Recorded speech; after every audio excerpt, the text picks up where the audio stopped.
Good morning students, मैं Rajendra math online classes में आपका बहुत बहुत स्वागत करता हूं।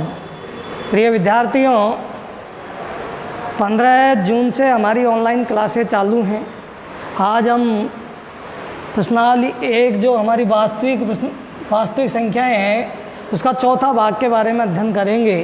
तो कल हमारा जो पॉइंट चल रहा था वो पॉइंट चल रहा था यूक्लिड विभाजन प्रमेय से, यूक्लिड विभाजन प्रमेय की सहायता से, यूक्लिड विभाजन प्रमेय से एचसीएफ ज्ञात करना। एचसीएफ का मतलब होता है मैसेप है, मैसेप है ज्ञात करना। कल हम इसके बारे में आपको चर्चा कर रहे थे। यूक्लिड विभाजन प्रमेय का प्रयोग करके किस प्रकार से हम संख्याओं का एचसीएफ निकाल सकते हैं, इसके लिए मैंने आपको 3 सवाल दिए थे घर पे करने के लिए। उनमें से एक सवाल था आपका 196 और 38,220। इसका मैसेज निकालने के लिए दिया था प्रिय विद्यार्थियों आपको मैंने। आपने निकाला भी होगा, ऐसे मैं आशा करता हूँ आपसे। कैसे आपने निकाला होगा आप मिलान कर सकते हैं उसको। देखो हल में देखो, यहाँ इन दोनों संख्याओं में जो संख्या बड़ी संख्या दी गई है वो संख्या a बराबर में है 38,220 और जो छोटी संख्या है b, वो b बराबर में है 196। दोनों संख्याओं में से एक छोटी और एक बड़ी संख्या होगी। जो बड़ी संख्या होगी उसको तो आपको a का मान लेना है और जो छोटी संख्या है उसको b का मान लेना है। अब आपको a व b में, यानी दोनों संख्याओं में यूक्लिड विभाजन प्रमेय लगानी है। यूक्लिड विभाजन प्रमेय लगानी है, यूक्लिड विभाजन प्रमेय लगानी है, यूक्लिड विभाजन प्रमेय लगानी है। तो यूक्लिड विभाजन प्रमेय का मतलब होता है कि जो संख्या सबसे बड़ी संख्या है उस बड़ी संख्या में आपको छोटी वाली संख्या का भाग देना 196 का। जो भी संख्या हमारी बड़ी है उस बड़ी संख्या में बच्चों छोटी संख्या b का भाग देना 196 का। तो 196 का भाग इसमें देंगे तो एक बार जाएगा, ये घटाएंगे इसको। 12 में 6 गए तो 6, 17 में से 9 गया तो 8 और 2 में से गया तो 1 और अगला अंक उतार लिया 2। अब हम 1862 में 196 का भाग देंगे तो ये 9 बार चला जाएगा और 9 से 196 का गुणा करेंगे तो 1764 आ जाएंगे। 9 गुणा 196 करेंगे 1764 आएंगे। अब ये 12 में से 4 गए तो 8, 15 में से 6 गए तो 9 और 7 में से 7 गए तो 0 और अगला अंक उतार लिए 0। अब 980 में हम 196 का भाग देंगे तो ये 5 बार चला जाएगा और ये हो गया पूरा और ये शेषफल 0 आ गया। अब चूँकि यूक्लिड विभाजन प्रमेय हमारी होती है, चूँकि a बराबर में होता है BQ प्लस में R, तो a बराबर में, अब a बराबर में तो है 38,220, b का मान है 196 और q का मान आया 195 और शेषफल r का मान आया 0। तो ये हो गया 38,220 बराबर, इन दोनों को गुणा करेंगे 38,220 और प्लस में 0, तो ये आ गया 38,220 बराबर 38,220। ये हमारे बराबर आ गई। तो कल मैंने आपको बताया था कि भाई जिस भाजक का भाग देने से शेषफल 0 आएगा तो यहाँ लिखेंगे चूँकि यहाँ भाजक 196 से शेषफल 0 प्राप्त हुआ है, 0 प्राप्त हुआ है, 0 प्राप्त हुआ है। इसलिए एचसीएफ किस किस का 196 का और 38,220 का, और ये एचसीएफ आ जाएगा 196। जिस भाजक का भाग देने से शेषफल 0 आएगा विद्यार्थियों, वही उन संख्याओं का क्या होगा, एचसीएफ होगा। तो करना क्या है, सबसे पहले तो हमको जो भी संख्याएं दी गई हैं उन संख्याओं में से बड़ी संख्या को a मानेंगे और छोटी संख्या को b मानेंगे। a और b दोनों संख्याओं में यूक्लिड विभाजन प्रमेय का उपयोग करेंगे। यूक्लिड विभाजन प्रमेय के बारे में मैंने आपको बताया था कि दो ऐसे धनात्मक पूर्णांक जिन्हें हम a और b के रूप में ले सकते हैं। तो दो ऐसे धनात्मक पूर्णांक हों जिनमें a ग्रेटर देन b हो, यानी a बड़ा हो b से। ये कंडीशन होती है हमारी कि a बड़ा हो b से, अर्थात एक पूर्णांक जो है वो दूसरे पूर्णांक से बड़ा हो।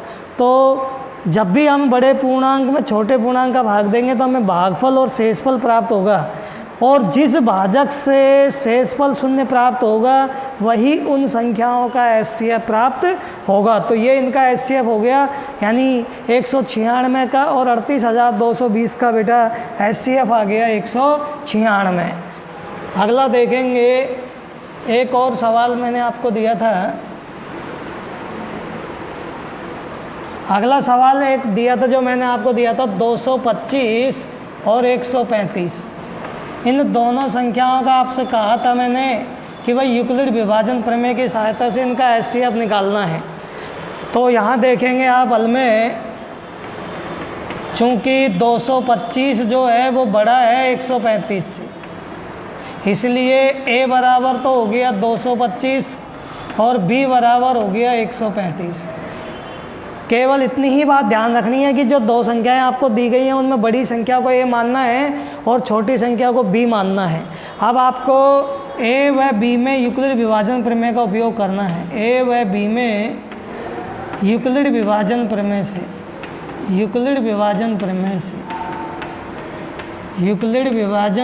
से तो यूक्लिड विभाजन प्रमेय लगाएंगे हम, 225 में भाग देंगे 135 का।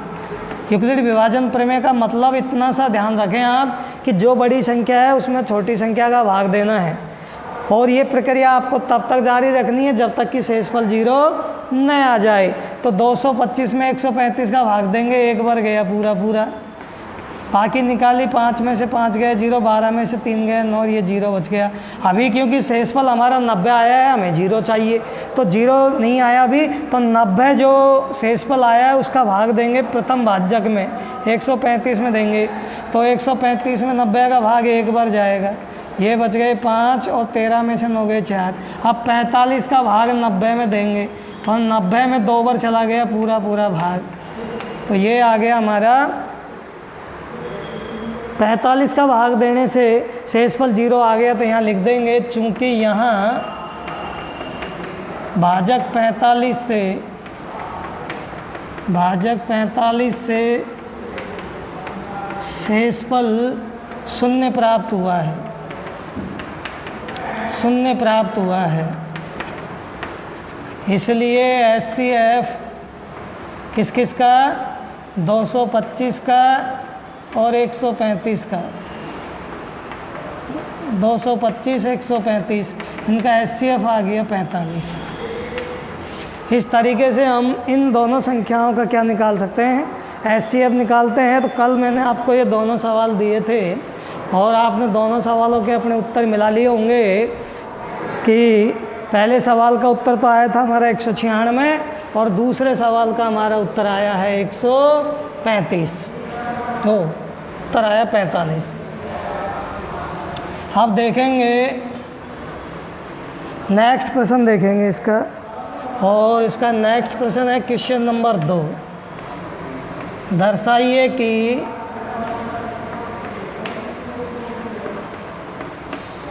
कोई विषम धनात्मक पूर्णांक कोई विषम धनात्मक पूर्णांक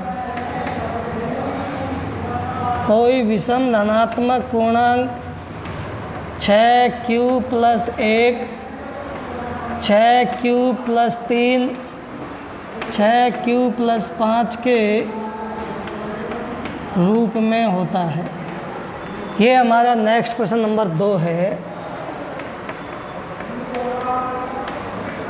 हमें ये दर्शाना है कि कोई भी विषम धनात्मक पूर्णांक, विषम, मैंने जब आपको संख्याओं के प्रतिरूप बताए थे तो मैंने आपको सम पूर्णांक और विषम पूर्णांक दोनों प्रकार के पूर्णांकों की चर्चा करी थी कि भाई सम पूर्णांक तो वे पूर्णांक होते हैं जिनमें 2 का भाग पूरा पूरा जाता है, और विषम पूर्णांक वे होते हैं जिनमें 2 का भाग पूरा पूरा नहीं जाता। तो हमें ये दर्शाना है कि कोई भी विषम धनात्मक जो पूर्णांक है वो 6q+1, 6q+3 और 6q+5 के रूप में होता है।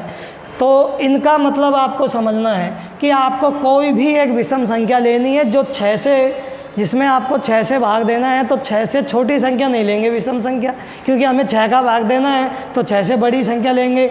6 ले नहीं सकते क्योंकि 6 तो सम संख्या है, तो हम 6 से बड़ी कोई विषम संख्या लें। तो देखो 6 से विषम संख्या ले ली हमने 7, और हमने 7 में 6 का भाग दिया। ये जो होता है ये b होता है, और b होता है भाजक,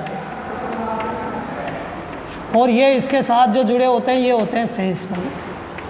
तो इसके कहने का मतलब ये है हमसे कि कोई भी विषम संख्या हो और उस विषम संख्या में जब आप 6 का भाग दोगे तो या तो शेषफल 1 बचेगा, या शेषफल 3 बचेगा, या शेषफल 5 बचेगा। ये हमें दर्शाना है कि आप कोई भी विषम संख्या ले लीजिए और उसमें 6 का भाग दे दीजिए, तो जो शेषफल हमेशा बचेगा वो बेटा 1, 3 और 5 ही बचेगा। तो देखो 6 का भाग दिया, 6 एकम 6, 7 में से 6 गया तो 1, तो ये एक शेषफल बच गया। अगली संख्या हमने ली जैसे 9 ली, 9 भी एक विषम संख्या, 6 का भाग देंगे, 6 एकम 6, 9 में 6 का भाग दिया 3, तो ये शेषफल बच गया। तो ये एक शेषफल बच गया, ये 3 शेषफल बच गया। और अगली संख्या हमने 11 ली, और 11 में 6 का भाग दिया, 1 बार गया, और ये 5 शेषफल बच गया। तो कहने का तात्पर्य है कोई भी आप विषम संख्या लेंगे और उस विषम संख्या में जब भी आप 6 का भाग देंगे तो या तो शेषफल 1 बचेगा, या शेषफल 3 बचेगा, या शेषफल 5 बचेगा। ये हमें सिद्ध करके बताना है। कैसे बताएंगे वो आप देखेंगे। यूक्लिड विभाजन प्रमेय का उपयोग हमें इसमें करना है। कैसे करेंगे, हल में देखो। सबसे पहले तो लिखेंगे माना वह विषम धनात्मक पूर्णांक, माना वह विषम धनात्मक पूर्णांक a है। उस विषम धनात्मक पूर्णांक को हमने a मान लिया, यानी जो भी विषम संख्या है उस विषम संख्या को a के बराबर मान लिया। अब यहाँ b बराबर देखेंगे आप, यहाँ b बराबर 6, ये b का मान q के आगे जो भी लगा हुआ है ये b का मान होता है, तो b बराबर 6। इसलिए r के संभावित मान, कल मैंने आपको बताया था यूक्लिड विभाजन प्रमेय में कि r के जो मान होते हैं वो b से जितने भी छोटे मान होते हैं सारे होते हैं। तो r के संभावित मान हो गए 0, 1, 2, 3, 4, 5, ये r के संभावित मान हो गए। अब यूक्लिड विभाजन प्रमेय से, यूक्लिड विभाजन प्रमेय से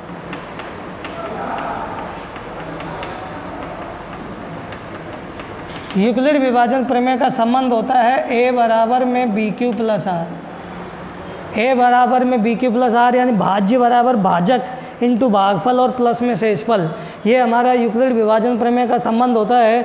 अब हमें R के ये संभावित मान दिए, ये इन सारे मानों को यहाँ प्रयुक्त करना है। तो यहाँ लिखेंगे जब R बराबर 0 और B बराबर 6, क्योंकि B का मान तो फिक्स है, R के मान 5, ये मान है हमारे पास, R के मान 0, 1, 2, 3, 4 और 5। तो R बराबर 0 और B बराबर 6 रखेंगे तो ये हो जाएगा A बराबर B की जगह 6 और Q की जगह Q और R की जगह 0। तो ये हो गया A बराबर में 6Q, 6Q में 0 जोड़ा तो A बराबर अब 6Q में 2 से विभाजित हो जाएगा, यानी 2 कॉमन निकाल लेंगे, 6Q में 2 का भाग पूरा पूरा चला जाएगा और 2 से विभाजित होकर के ये 3Q आ जाएगा। और इसको समीकरण नंबर 1 दे देंगे हम।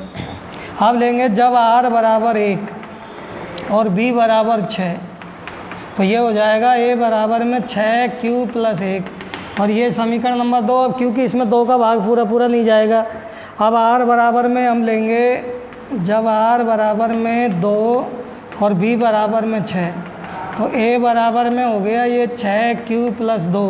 अब इसमें 2 का भाग चला जाएगा क्योंकि 6 में और 2 में, तो 2 कॉमन निकालेंगे यहाँ से, ये बच गया 3Q प्लस 1, और ये समीकरण नंबर 3 दे दिया हमने इसको। अब हम लेंगे जब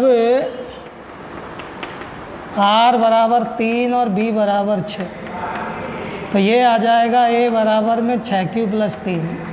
और ये समीकरण नंबर हो जाएगा 4। फिर r बराबर में लेंगे 4। जब r बराबर 4 और b बराबर 6 तो a बराबर में ये हो जाएगा 6q + 4। अब यहाँ से 2 कॉमन निकल जाएगा तो a बराबर हो जाएगा 2 और ये 3q + 2 और ये समीकरण नंबर 5। और बेटा अंतिम हमारा r का मान लेना हमें जब r बराबर 5 और b बराबर 6 तो ये हो जाएगा a बराबर में 6q + 5 और यहाँ 2 का भाग नहीं जाएगा।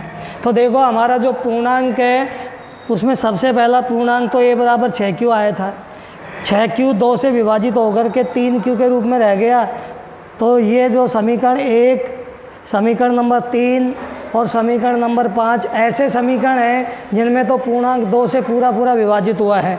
और समीकरण 2, समीकरण 4 और समीकरण 6 में हमारा पूर्णांक 2 से विभाजित नहीं हुआ है। तो यहाँ लिखेंगे चूंकि समीकरण 2, 4 व 6 में पूर्णांक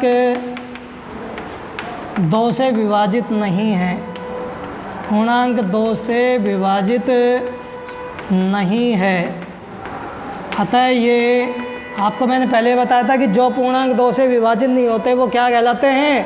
विषम पूर्णांक कहलाते हैं। अतः ये विषम पूर्णांक हैं, अतः ये विषम पूर्णांक हैं।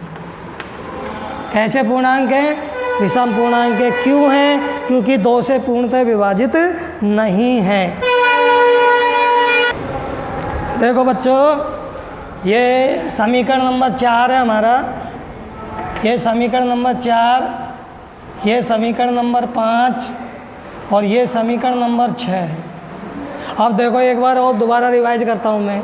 हमें दर्शाना था कि कोई विषम धनात्मक पूर्णांक 6q + 1, 6q + 3 और 6q + 5 के रूप में होता है। तो हमने उस विषम धनात्मक पूर्णांक को क्या मान लिया? a मान लिया। अब यहाँ देखो q के आगे, क्योंकि q भागफल होता है और इसके आगे जो संख्या होती है वो भाजक होता है, तो b बराबर 6 हो गया। इसलिए r के संभावित मान हो गए 0, 1, 2, 3, 4 और 5।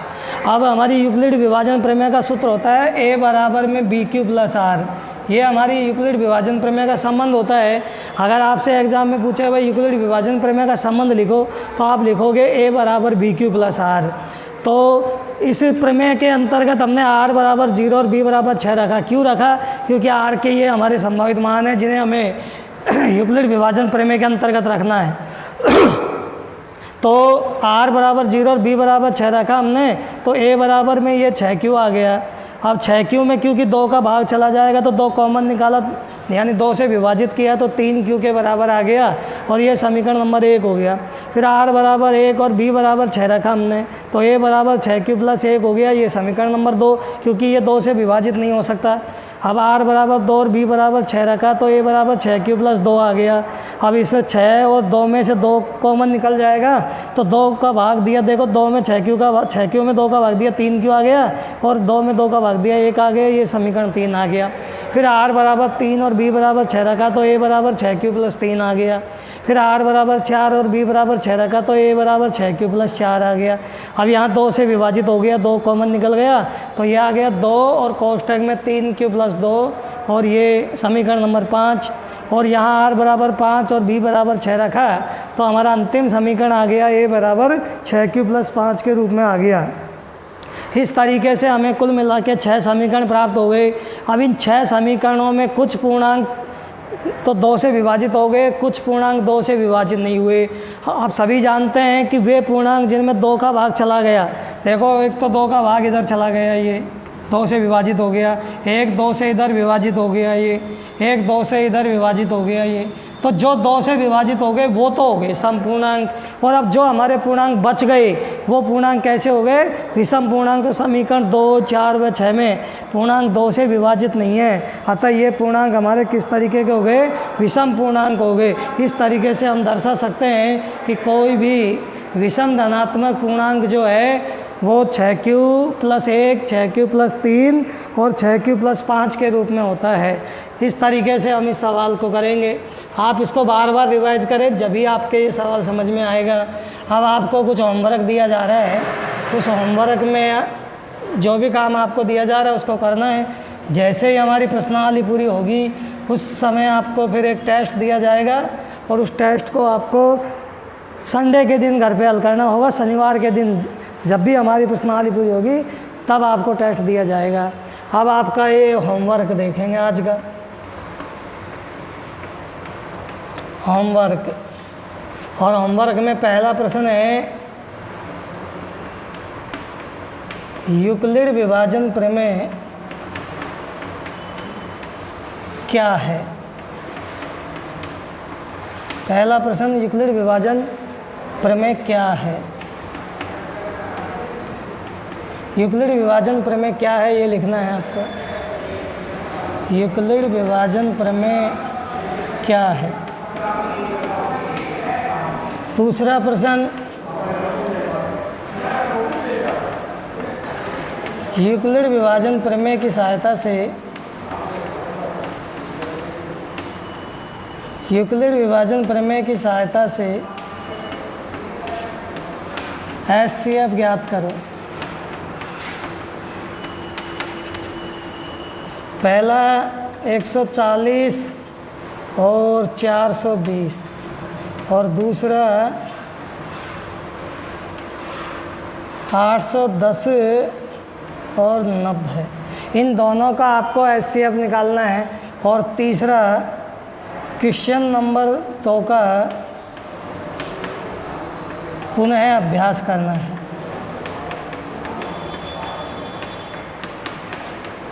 जो आज आपको प्रश्न नंबर 2 हमने कराया है उसका पुनः अभ्यास करना है। नेक्स्ट जो चर्चा है हम आपसे कल के वीडियो में करेंगे। धन्यवाद।